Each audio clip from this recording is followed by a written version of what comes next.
नमस्कार, मेरा नाम है शंकर और आप देख रहे हैं new India news. Niwari police को करीब 1.5 महीने बाद निवाड़ी तेयाला के पास HDFC बैंक में ATM में हुई चोरी एवं हत्या के मामले को लेकर निवाड़ी पुलिस को सफलता प्राप्त हुई है, जिसमें मुख्य 2 आरोपी सामने आए हैं। देखिए ये खास रिपोर्ट। आप लोग सारे लोग रूबरू उस घटना से, फिर भी मैं एक बार जस्ट रिपीट करता हूं ताकि बात पूरी रह सके। फरियादी हैं राजेंद्र प्रसाद जी, जो HDFC ATM का जो गार्ड है। राजेंद्र प्रसाद जी की बात है, उनकी जुबानी रिपोर्ट है कि 1/9 को रात करीबन 10 बजे, साढ़े 10 बजे के अराउंड HDFC बैंक निवाड़ी में ATM सुरक्षा में वो तैनात थे, वो उनका ड्यूटी थी। 2 व्यक्ति अज्ञात लोग घुसे और एक कट्टा जैसा वेपन दिखने वाला, बाद में ये तहकीकात में आया, से उनको धमकाया। एक आदमी ने उनका मुंह दबा लिया और एक व्यक्ति ने उनके सर पे चोट की, कुल्हाड़ी जैसे जो हथियार हैं उनसे खून निकला और वो बेहोश हो गए।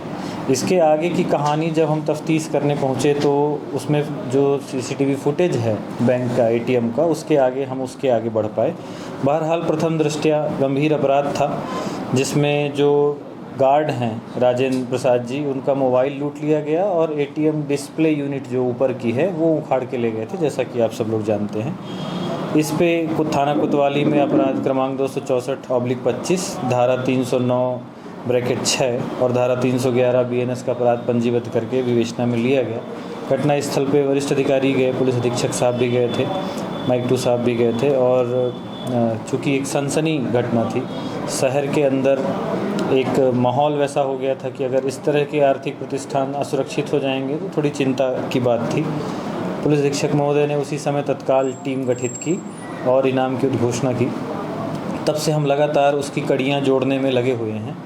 बहुत सारी चीज़ें ऐसी हैं जो इस शहर के साथ हैं पॉजिटिव, जैसे कि ये पूरा का पूरा शहर CCTV सर्विलांस में आता है और जो आदरणीय DG साहब का माइक्रोबीट सिस्टम हम चला रहे हैं, उसमें मुखबिर का तंत्र धीरे धीरे कहीं ना कहीं मजबूत हो रहा है। समय के साथ जो आरोपी हैं उनमें से हमको सिया खास के पास मोबाइल की लास्ट लोकेशन मिली थी, तो उसी के आसपास हम इस बात को सर्च कर रहे थे। तो मुखबिर की सूचना और उनकी सर्विलांस की हेल्प की वजह से हमको ये समझ में आया कि दरअसल इनके आने का रूट क्या था, जाने का रूट क्या था, जो गार्ड की वर्दी पहने थे उसमें क्या छोटे छोटे प्रिंट्स हैं। छोटी छोटी तकनीकी मदद से हम इस बात तक पहुंच पाए कि हमारा जो मुख्य मुलजिम है वो किस तरह के बैकग्राउंड से बिलोंग करता है। और ये कल की बात है, उससे ये स्पष्ट हुआ। जो हमारा पहला आरोपी है, जो मुख्य आरोपी है, वो है परमानंद उर्फ मजले। सबसे पहले पुलिस ने परमानंद उर्फ मजले तक हम पहुँचे, जो बहुत लंबे समय से छिपे हुए थे। त्यौहार होने की वजह से शायद इनको डर कम हुआ होगा, तो हमारे मुखबिरों के राडार में आए।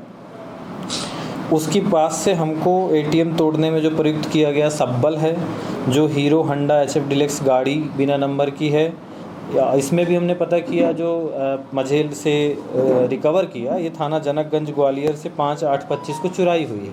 मैं आपको बताता चलूँ इसी बीच में कि परमानंद उर्फ मझले का क्राइम रिकॉर्ड अच्छा खासा है, संपत्ति संबंधी अपराध पहले भी उसने किए हैं। ठीक है, सिया खास पृथ्वीपुर का रहने वाला है। इसी से जब हमने लगातार फर्दर आगे पूछताछ की, तब हमको दूसरे आरोपी का पता चला, मनोज रैकवार, ये भी ग्राम सिया खास थाना पृथ्वीपुर का रहने वाला है। इन दोनों ने एक मत एक राय होकर इस पूरी घटना को अंजाम दिया है।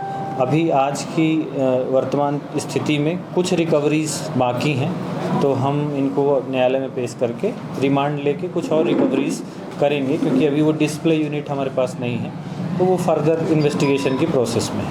यही दोनों मुख्य आरोपी थे, इन्हीं दोनों ने मिल के इस घटना को अंजाम दिया। और भी हो सकते हैं? नहीं, अभी तक की पूछताछ में ये 2 ही आरोपी हैं।